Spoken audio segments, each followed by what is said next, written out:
Yeah, good morning, everybody. Thank you very much for being part of today's Q&A Zoom meeting. Today, we're going to be looking at zone number 1, and that's lesson 9. So we're looking at zone 1 design, and we will take a quick review of that lesson and just see if anybody has any questions at all. So let us share my screen here.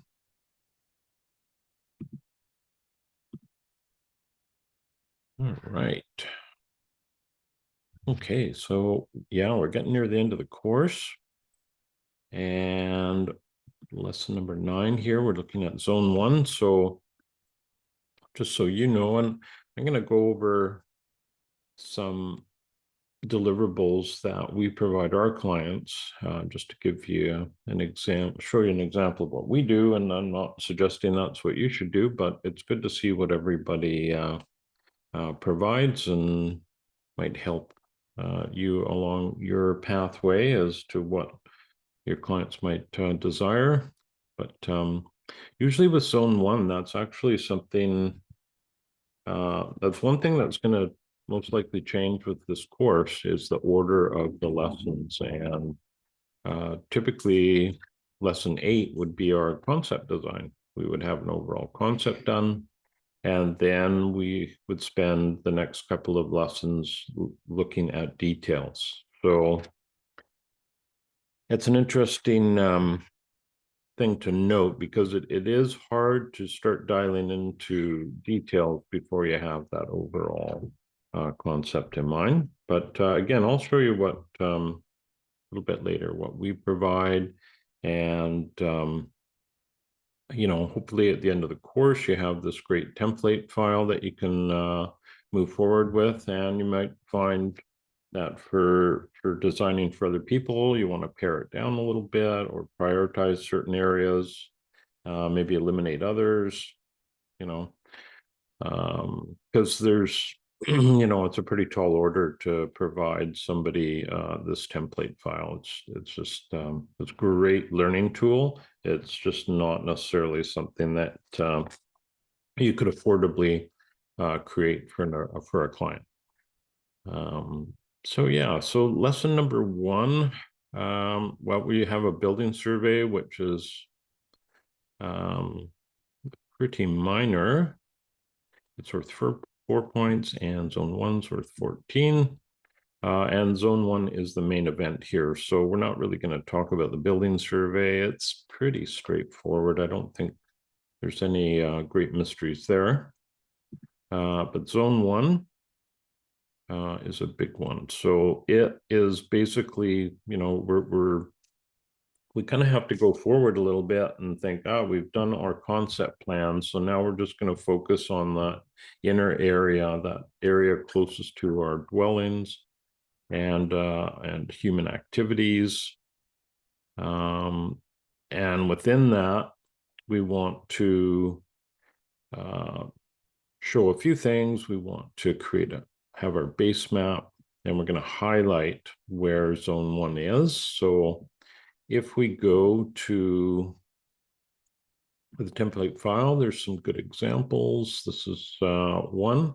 So we might have the space plan and then have that zone 1 highlighted. So that's a nice little touch to have. Gives us a good idea of the overall. And then dialing into the micro there. So with that, there are a number of things that we have to also include, and let's go to that. So again, this is our base map. Some of the existing conditions here. So this is very helpful. So it's a good example of what I wouldn't include for a client, but that is really important in terms of this course to have other people gain a better understanding of your site, including myself. So these photos are very, very helpful. So photos of zone 1, just showing where they're taken from and what those conditions look like. There's another example here. So same sort of thing. And this gives us, again, a really good feel of what is existing. So this is pre-design. And again, these two sheets are important. And again, there are probably sheets that you wouldn't provide for your client because they'll be very familiar with what they have. Then we're going to get into displaying our existing zones and microclimates. There's a little section drawing here. And I wouldn't put too much effort into this drawing. I know it can take quite a while to create one of these. So yeah, I wouldn't spend too much time on that. It is really informative because it's telling us if we slice into that landscape, you know, what is going on here. And with this example that we're looking at, you can see it's telling us that we're sloping away from the dwelling. So, which is a good thing. That's that is what we're always trying to achieve from landscape work is, you know, a minimum 2% grade away from the house. Not always possible, but that's what we're after. So yeah, that is the, let's see where we're at here. We've covered off all of this. So that, again, that zone overlay and the microclimate. So the next is actually seeing what you have proposed. And that could be in the sheet here. So we have a goal here. That's great to fill in because we definitely want to know why you're going about this work. And then some of the patterns and strategies that you're looking at. And then again, here's some examples. There's a couple here. And this is a great statement of purpose. Person wants to make best use of that that space. And I would totally agree. Zone 1 is a critical part of your landscape. And sometimes it can be difficult. I know for ourselves, we've been renovating our landscape for like the 6th time in 28 years, and we're still not quite there. And it's easy to get pulled away out of zone 1 into another area you feel has some priority. Like right now, we're scrambling to catch up with our firewood processing. We usually have it in our shed in April, but here we are in August, so we should be okay. But yeah, zone 1 is vital. And if you're going to put all your eggs in one basket or a lot of resources into that, this is the place to do it. It'll make the biggest, give you the biggest return for your efforts. Yeah, so again, we have a goal and a pattern and some strategies here. And there's another example. So there's a couple good examples on the template file. But again, we are focusing on that zone 1. So we've gone through that. We've done our proposed design patterns. And then the next thing we're being asked about is our water management plan. So, you know, what are we doing with the water that enters that area? Can we utilize it? This is another little change that's happening, I think, with the course over time, is we are going to get into actively designing with water earlier on in the course, because we spend a lot of time on it in lesson 5, analyzing our micro watershed, but we don't really get into what we are going to do with some of that water that is such a great resource. So we definitely want to think about that. Is there a place to use it? It's possible that you don't have a place to use any of this water in zone 1, and maybe that's for another zone. But this is a really important design layer, and certainly on the West Coast here, where we get so much dry weather, we want to try and use these resources to maximize our results. And so let's specify what kind of strategies we're going to tend to use. And we want to create, include images to describe that.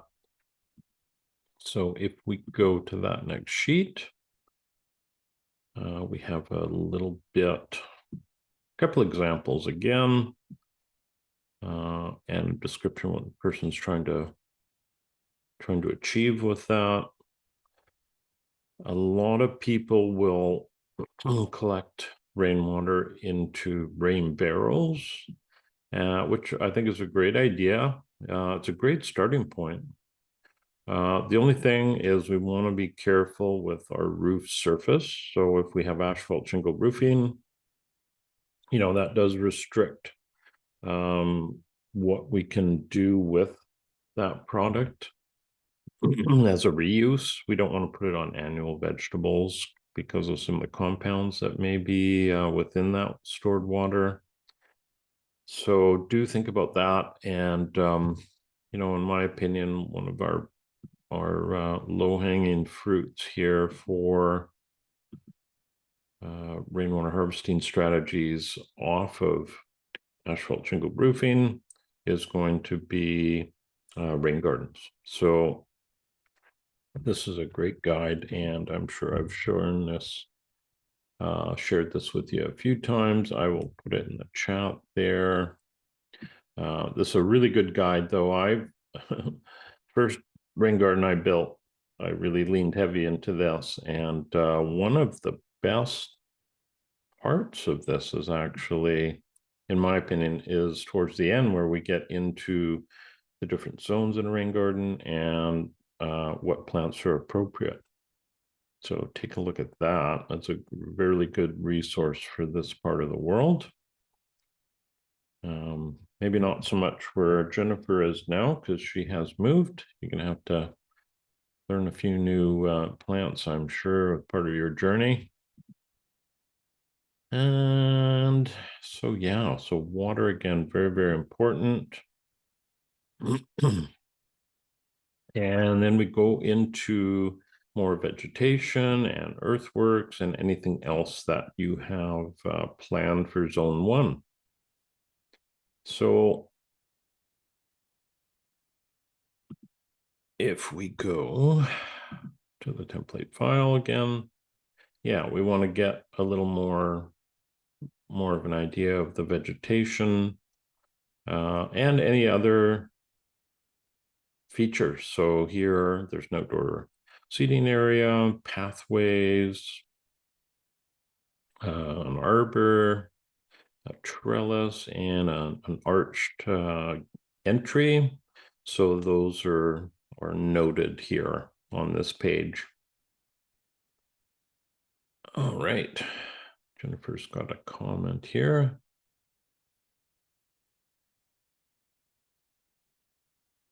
Yeah, that is a really good question. So there are so many great resources. Are they all accessed or listed in one location?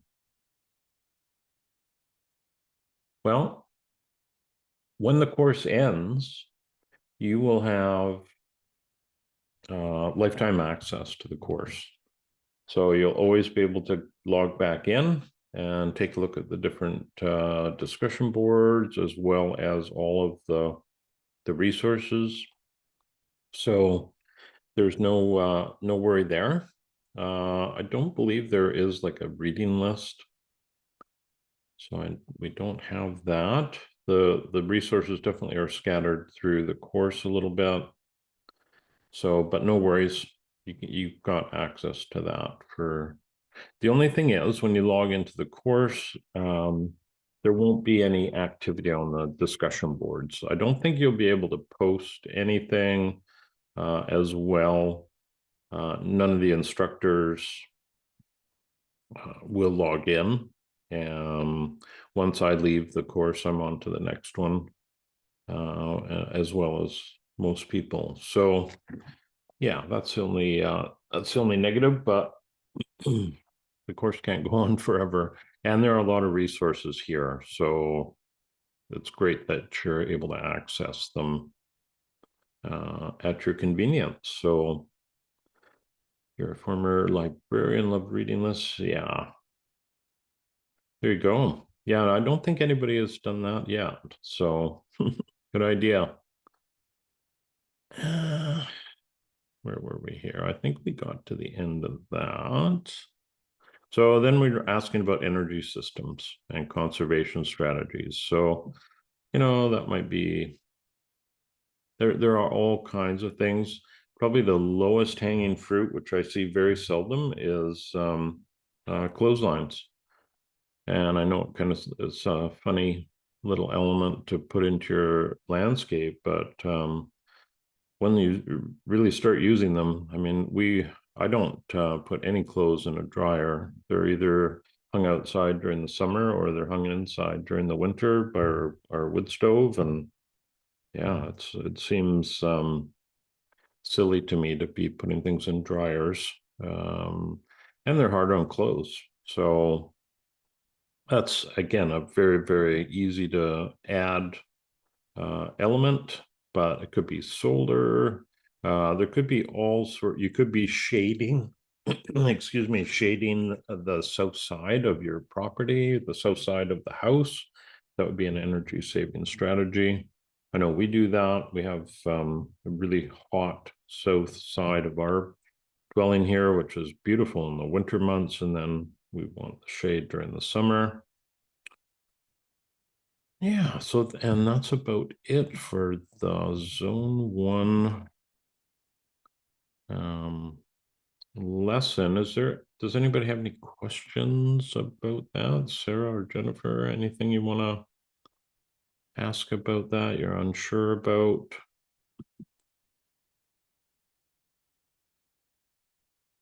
Okay. Nothing for me. Okay. Well, thank you for that. Yeah. So what there aren't any questions on our Q&A document here. Maybe what we'll do is I'll just share and go through a couple of drawings that excuse me. We can go through a couple of drawings here that we've done in the past, just to give you an idea.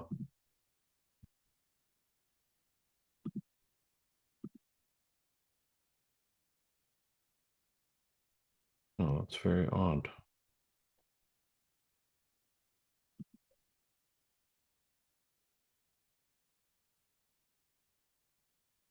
There we go. All right. Yeah, so here's here's the small acreage we did a little while ago. And it was a waterfront property. It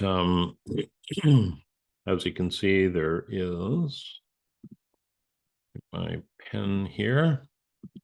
We have property lines that might not be that clear.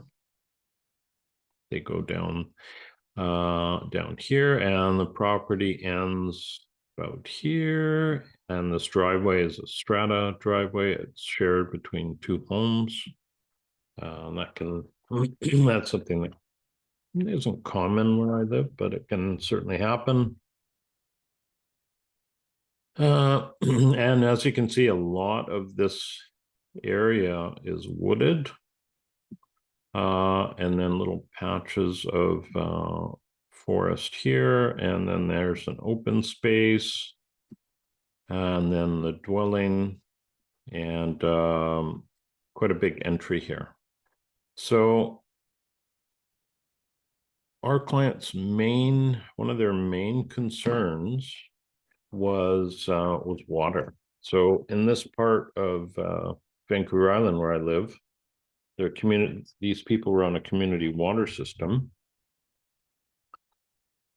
and they tend to get water restrictions during the summer months. So they wanted to have a little water sovereignty.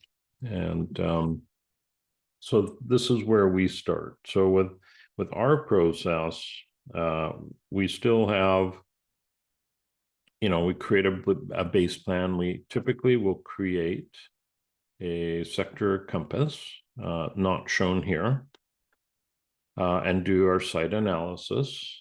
But the first design layer that we start with is going to be water. And that is not just our opinion, but certainly with permaculture, the agrarian platform, the PA Yeoman scale of permanence, all of these things point us to addressing design layers that we have the least amount of influence on. So if we have water running through a project site, you're unlikely to change the flow of that water, as opposed to, let's say, soil that you can build, relatively easily. And I should just bring that up for you here.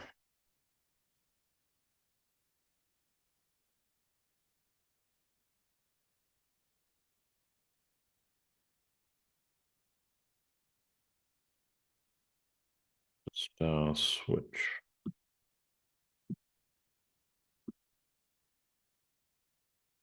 Well, that's not a very nice map.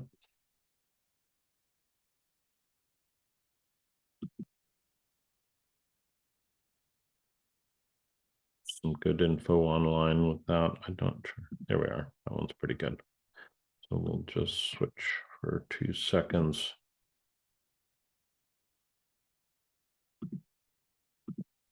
So if we look at the scale of permanence, which I may have shown you before. So if so, thank you for your patience. But here we have a graph going in 2 directions. So we have time, and we have change in effort or energy. So easy versus more difficult. So the top item here that's the hardest to change and takes the most amount of time is climate. And then we get to land shape, and then we get to water. And this is the scale of permanence that PA Yeoman's created years and years ago. The agrarian platform is a version thereof. It's a little different, but basically very, very similar. So again, water, this is what we do. We will focus on water, we will focus on access, and then we focus on soil. And what we do is we lump structures into access, and we lump trees into soil. So those are the 3 distinct design layers that we look at in our design work. So hence, we're starting with this water layer. So it was pretty evident that our clients wanted to capture and store rainwater. So we came up with some options here.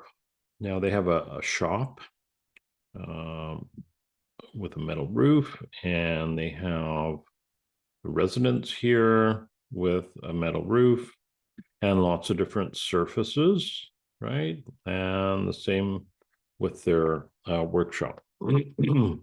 So it's hard to see here.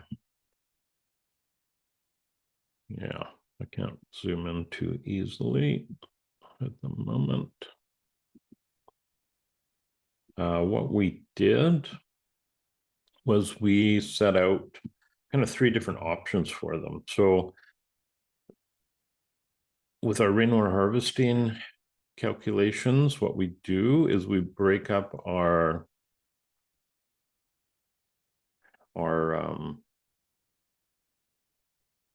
average annual rainfall month by month, and then the potential collection, and then we figure out our usage. So that's the tricky part, is trying to forecast usage, because it totally relates to collection. There's no point in over collecting, and there's no point in under collecting if you feel you're going to collect everything you need and your calculations are off. Well, that's not great. So we want to try and get as close as possible with our usage, and this is all in liters.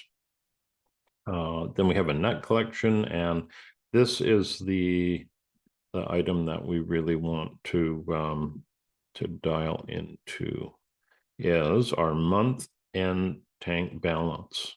So at the end of the month, what do we have in storage? So here we're looking at 12,000 US gallons, even though these are in liters. Much easier for us to calculate in liters. So we're full until we hit May and we start dropping. And then you can see we have 2 months where we need to supplement. And we have the total supplement. And then we have the amount that are overflowing. So unfortunately, the supplementation is it's less than our overflow. If we had the storage, we'd be fine. So the next example here is 15,000 gallons. And you can see the supplementing went down quite a bit.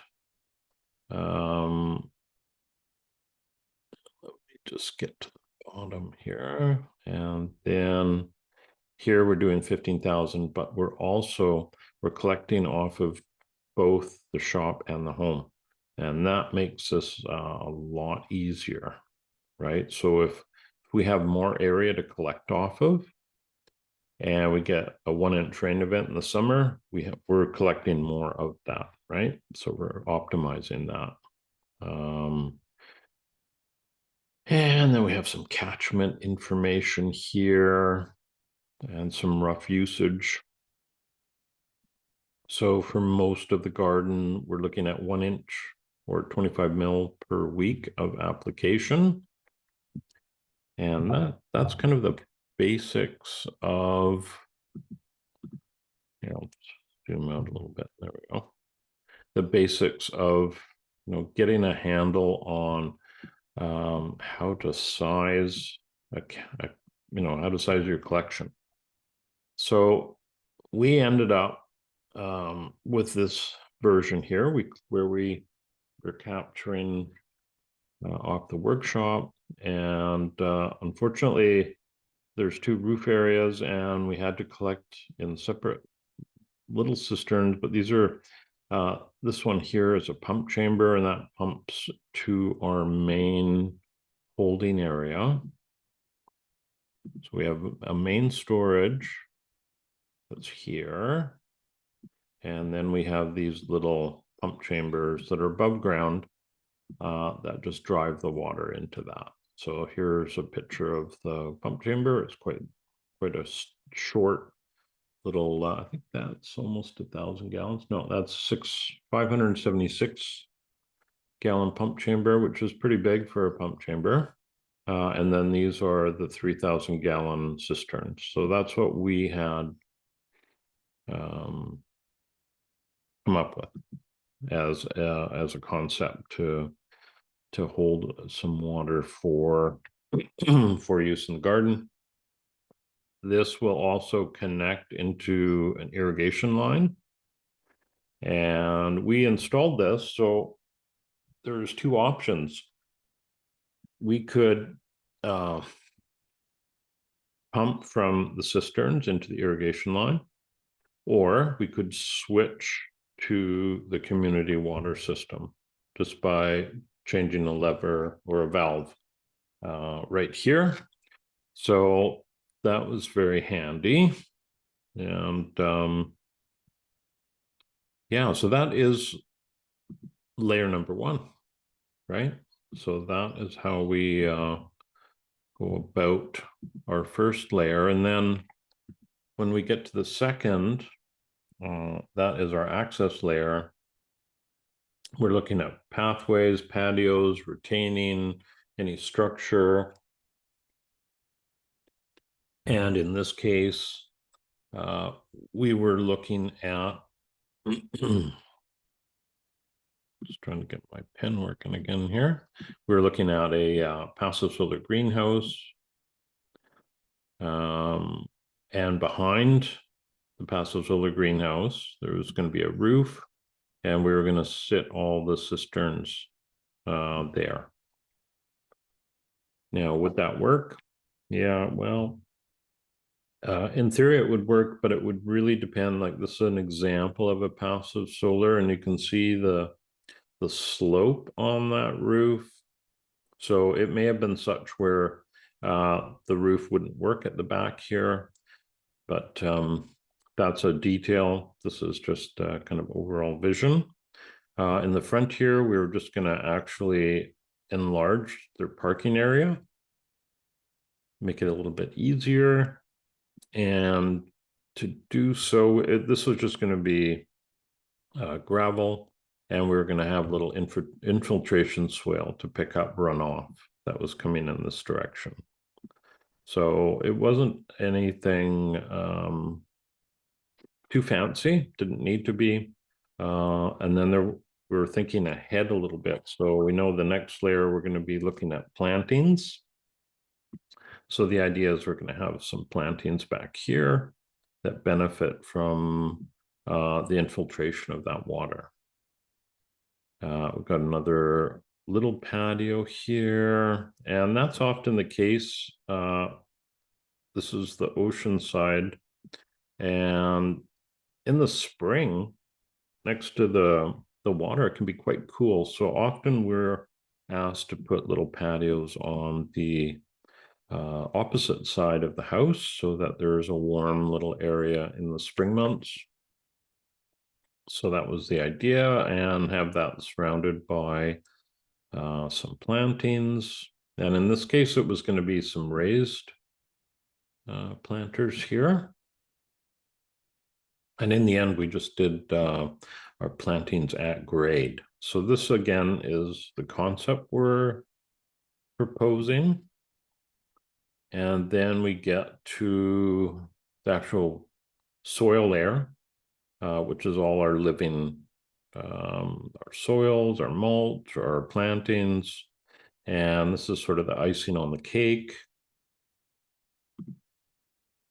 And let's see here. So here we're going to put some annual vegetables, even though they have an enclosed area here. And this got changed, as you'll see.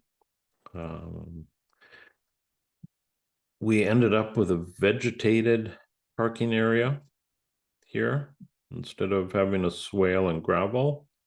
So that's a little bit different, and we'll show you some pictures of that. And then quite a big planting here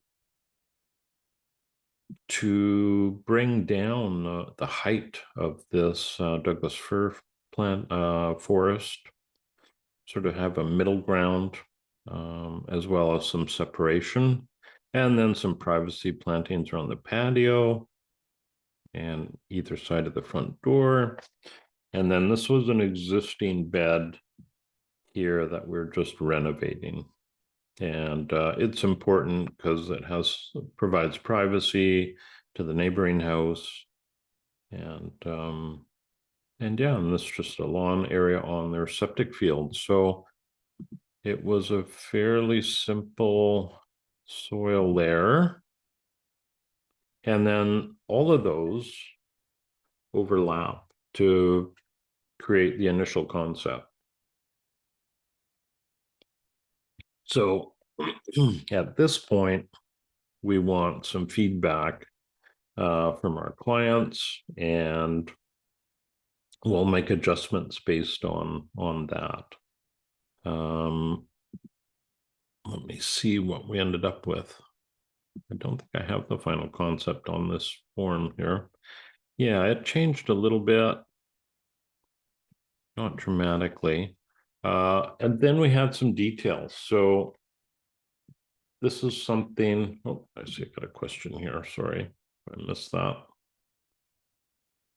Okay, Jennifer had a question. Is it possible to plant shallow-rooted pollinator attracting native wildflowers over the septic field? Oh yeah, I don't see any issue with that at all. Absolutely. Yeah. As long as it's not woody material, not shrubs or trees. All of these are great because the septic fields are typically, they rely on about 60% evaporation.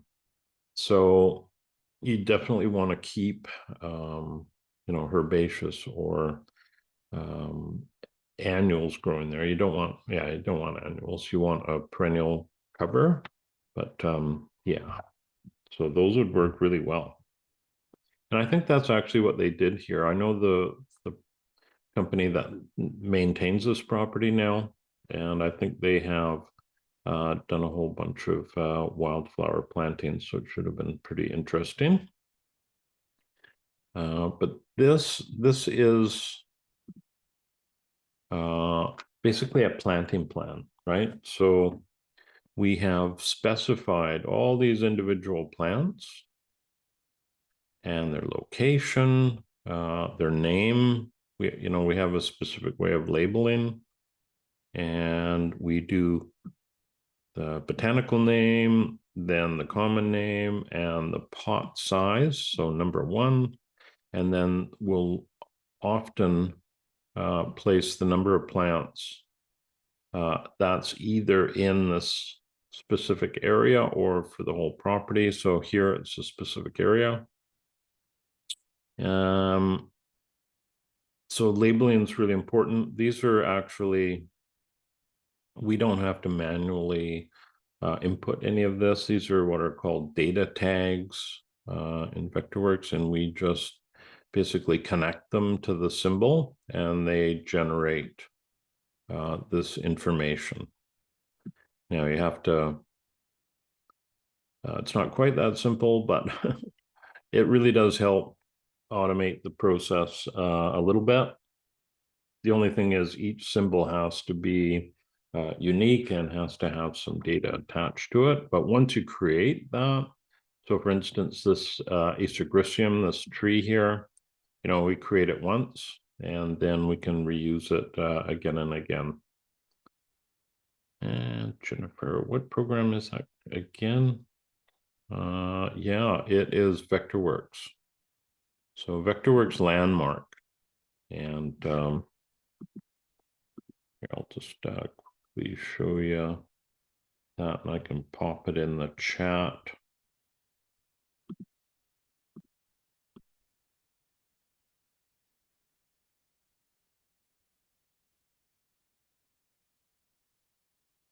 Yeah, and although we use it and definitely have a lot of positive things to say about it, I wouldn't necessarily recommend that to everybody. There's a few things to consider. One is, if you're starting out designing, you want to ideally have low overhead. So there's some other softwares that can help you as an entry level, but Vectorworks, you need a pretty robust computer, and it's not cheap to get into, but for us designing, well, before we were design build, so we would do our design, boom, price, and that was one phase of our work. We would design it, and then that agreement was fulfilled.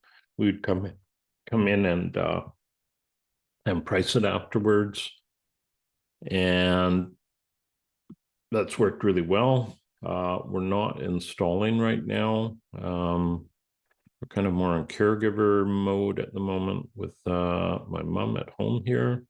So, and getting to a point in life where we're not really wanting to be on site 8 hours a day. So now we're designing only, and this is having somebody, having other people do our installs. So this still works really well, you know, having Vectorworks. But it takes a long time to learn. And again, you know, it's very powerful software. I wouldn't dream of using anything else right now, but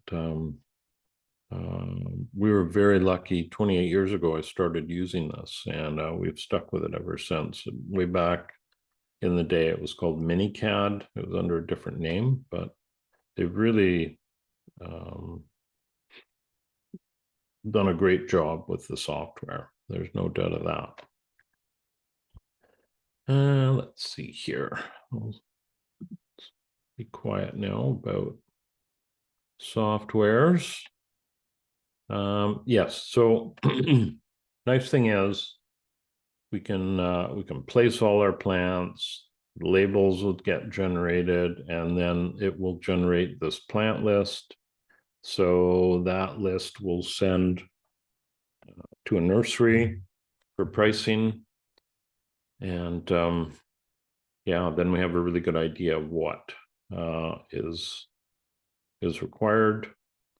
So it's nice to have this all totaled up, and we don't have to individually count all of the symbols. We can also, we've got some other little beds here. So instead of an annual veg garden, we did just a native restoration in this area. And again, there's all the labels. Excuse me. And then we have this area where we're renovating. So we have existing plants that are shown in gray.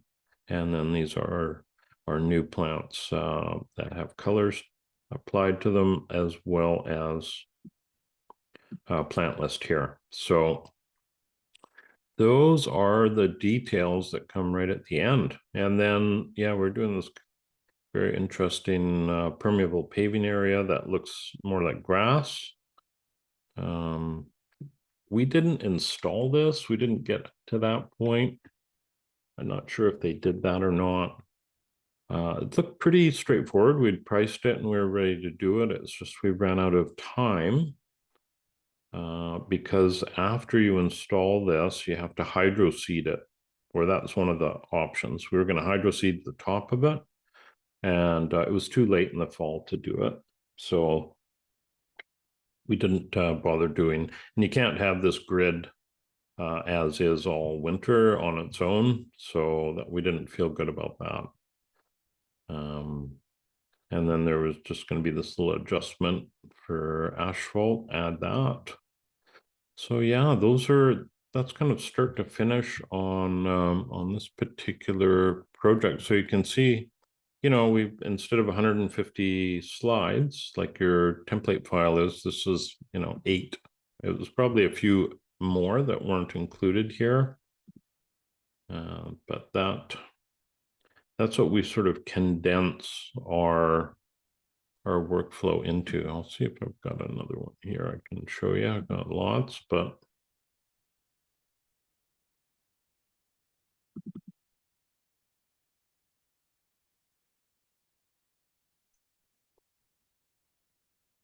okay. So this is a little different. This is a farm design. This other one that I'm going to show you, and I'll just quickly, we've got 10 minutes left here. So,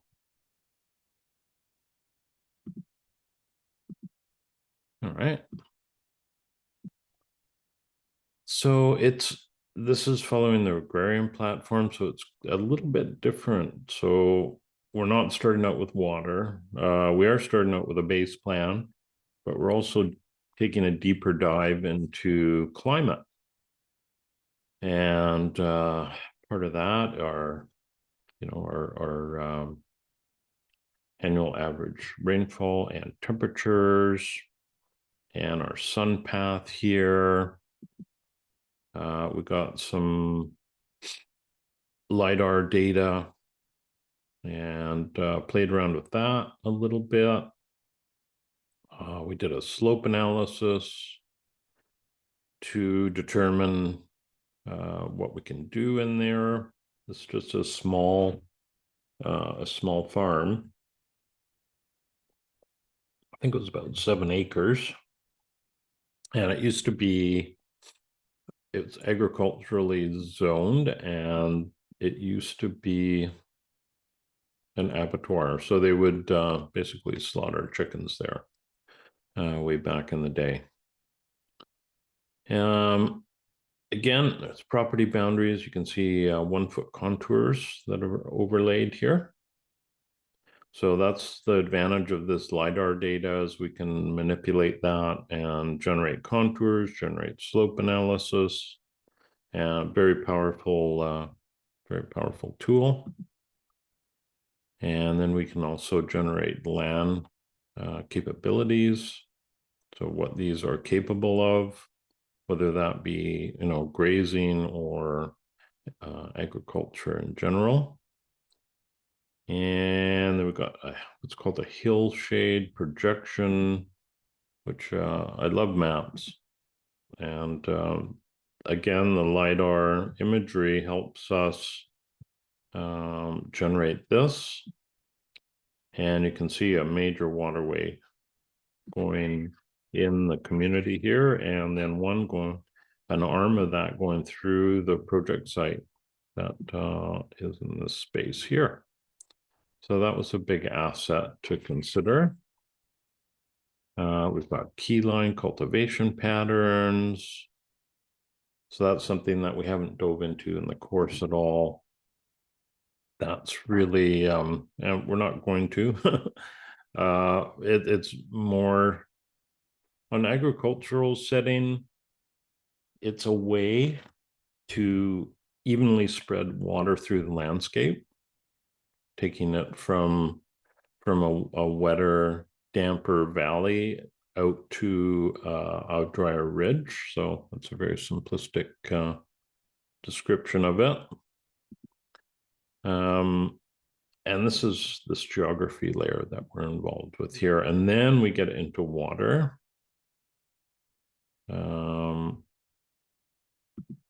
And there's a few things going on with water. There's going to be some collection and the creation of a pond right here and a pond here.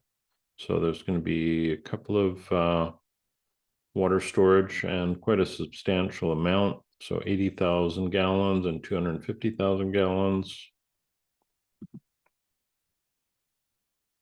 And, oh, those are repeats. And then there was our access. So how the farm is currently accessed and what we're proposing. And some of the structures for that. They had a house here, but they wanted to rebuild a future house over in this area, as well as a community building and a place to sell their wares from. You can see there's, proposed orchards here on sort of a key line pattern. So this isn't on contour, it's on key line. And one of the beauties of this system is that these rows here are even. All the space in between these rows are the same width. So you can easily utilize these alleyways for either hay or for animal grazing or for annual production, all kinds of different uses. So yeah, so that was a little bit about that. And that's sort of a little more about the sort of final plantings. And you can see here a little description about what we were hoping to do with inside the the rows of trees and shrubs. You can, again, do anything. You can do annual vegetables, you can do hay production.